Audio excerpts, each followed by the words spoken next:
Il est 7 h à Kinshasa, bienvenue à ce journal sur Télé 50. Ce matin, aucun avion ne volera au-dessus de Pékin. L'aéroport est fermé et comme vous pouvez le voir, les 200 avions de combat dernier cri qui font partie de la parade militaire, l'armée a d'ailleurs rusé pour écarter tous les oiseaux dans l'espace aérien.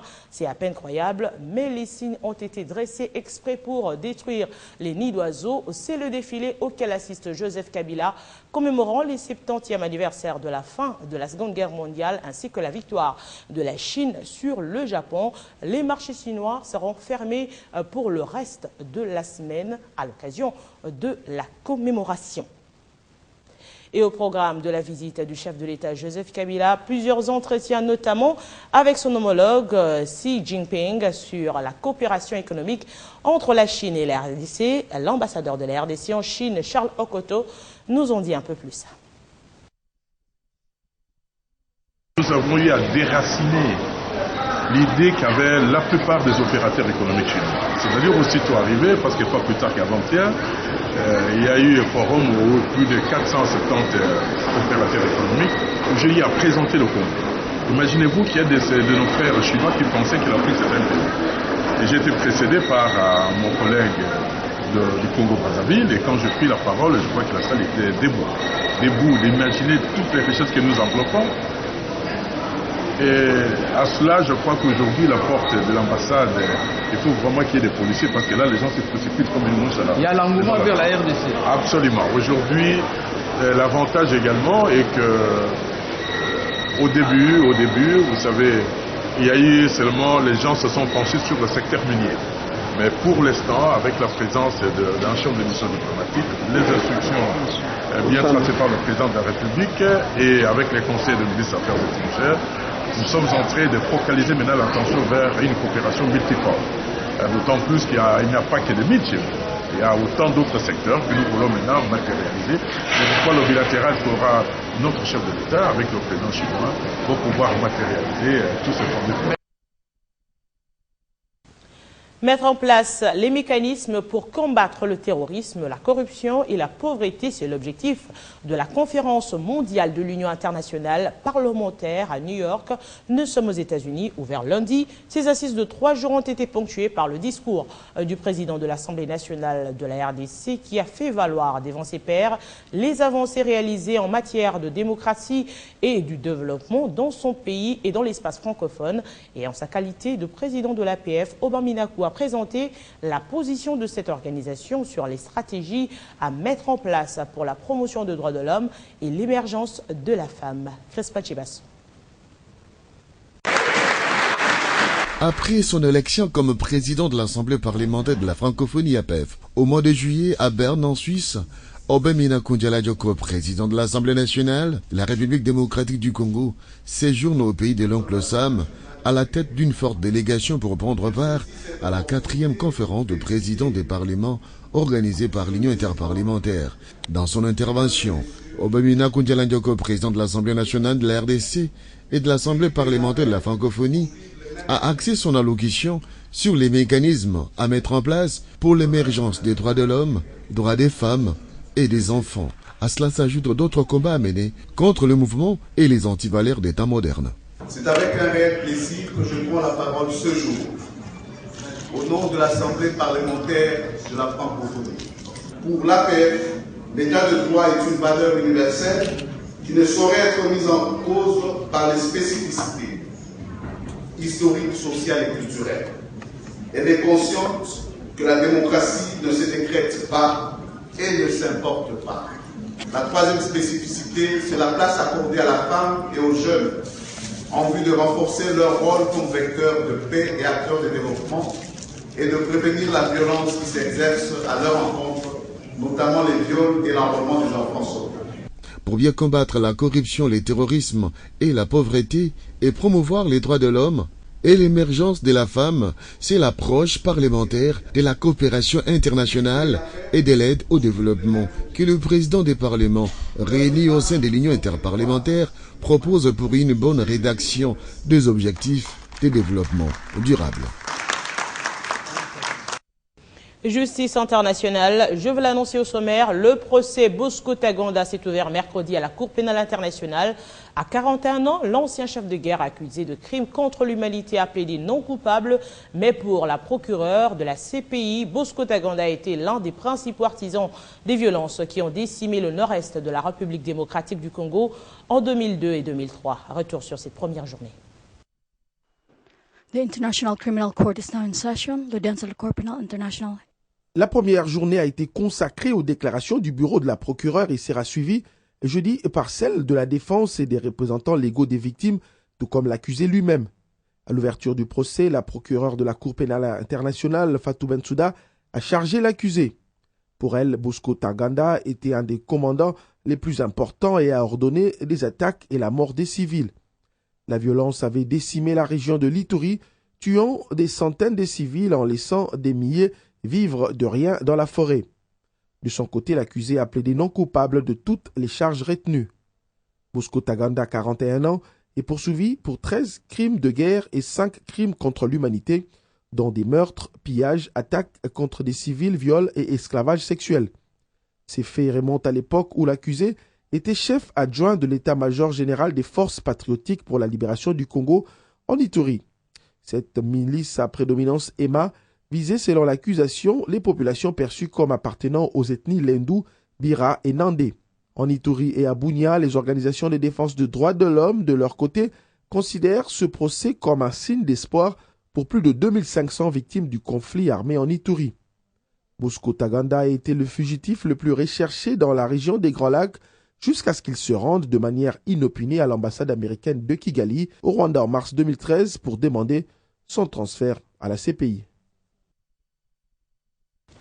Le Conseil supérieur de l'audiovisuel et de la communication a organisé mercredi un atelier d'information sur la directive relative à la campagne électorale à travers les médias. Il était question de sensibiliser les médias congolais afin de garantir l'équité entre les candidats lors des élections.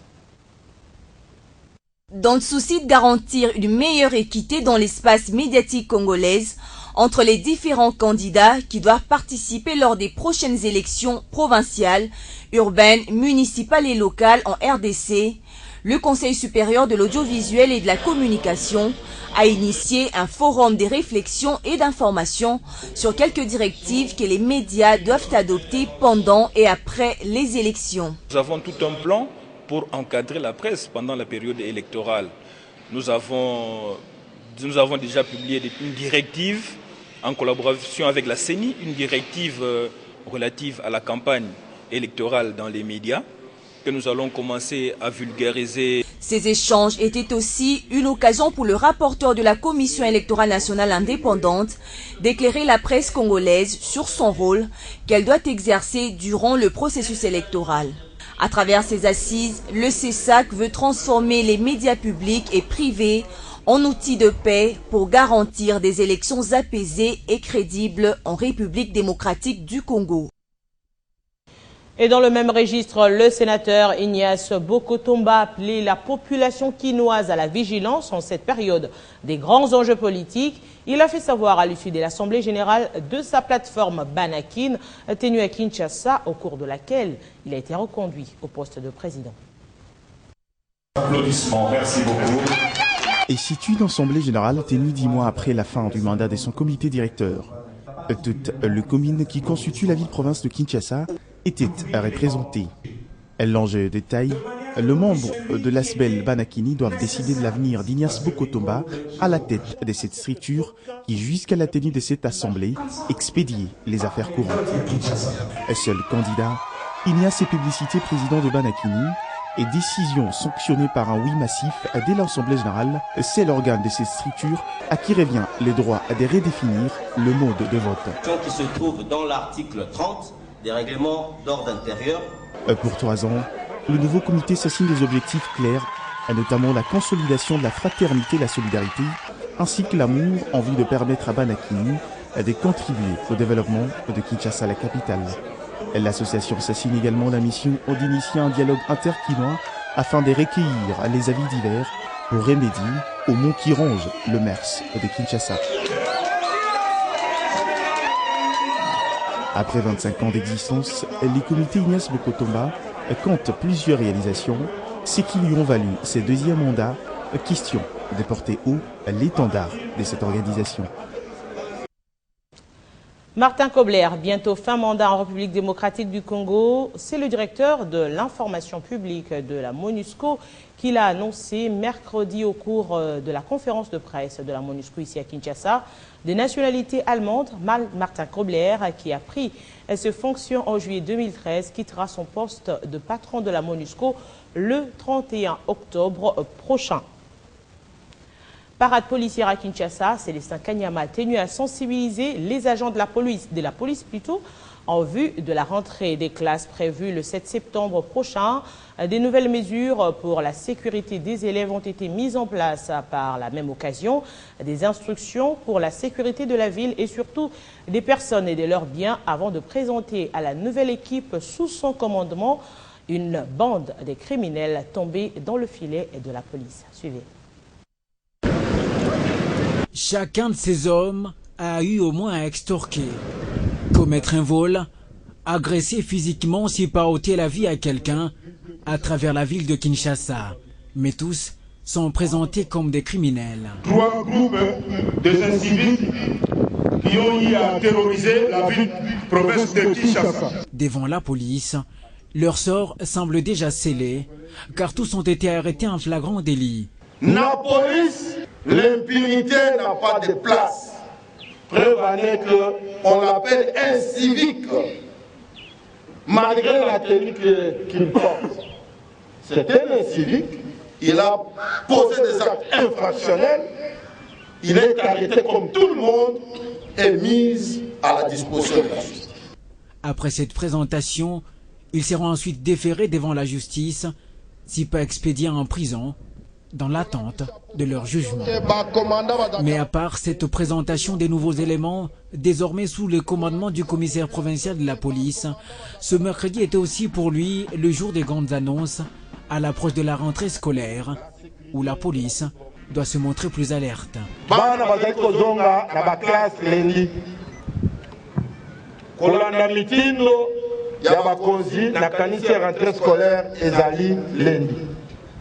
Et Seigneur, chaque commandant soit sur le terrain pour faciliter la traversée facilement. Commandant, il faut veiller. Et si quand les animaux à la classe, commandant, Tumbu. La harangue aura duré 30 minutes pour que tous ces éléments prennent conscience de leurs responsabilités, qu'il faudra alors assumer le moment venu. On passe au sport. Les Léopards seniors de la RDC ont signé 2 victoires en 2 rencontres amicales livrées hier mercredi au centre technique Kourarapova. En première heure, l'équipe congolaise renforcée par 3 joueurs de V-Club, Lomanissa, Munganga et Luvumu, a pris les déçus sur le team vert et noir de la capitale, battu sur le score de 2-0. Les 2 réalisations des hommes de Florent Ibenge portent la signature de Cédric Mongungu sur penalty consécutif à une faute sur Luvumu et Junior Bakananga. En deuxième rencontre, l'équipe congolaise a eu raison du dernier club Motema Pembe sur le score de 1-0. L'unique but de cette sélection a été signé par Neskins Kebano. Et juste après ces 2 affiches, des réactions n'ont pas tardé au sein de la sélection congolaise. Tous se disent prêts à mouiller le maillot à Bangui, où ils seront reçus dimanche. Écoutez tour à tour les sélectionneurs principaux Florent Ibenge, Cédric Bakambu, Neskins Kebano, Cédric Mabouati et Junior Bakananga.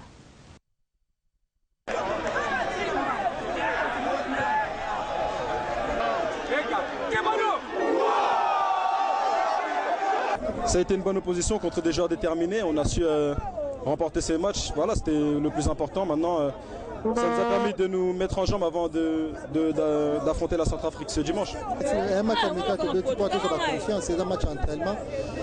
Tu l'équipe, mais c'est important. Il y a dimanche. pour nous avoir 3 points. Va prier pour Nabiso, c'est important. Va prier pour Nabiso, match est facile. Va prier pour Nabiso. Tout ça à tous les moyens, tout le monde va maillot Nabiso pour tous avoir 3 points. Mais ça facile, mais tout ça à tous les moyens. Cette match, on avait quand même besoin pour préparer contre Centrafrique. À mon avis, c'est bien passé. Là, on va concentrer pour les autres matchs là, qui vont venir. Oui, merci pour le soutien, ça fait plaisir.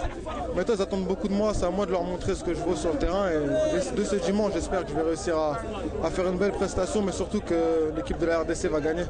Ouais, nous avons prêt pour un club donc nous avons prêt déjà sur la sélection et l'axi que faut former après pour ce pays, ça peut le Congo.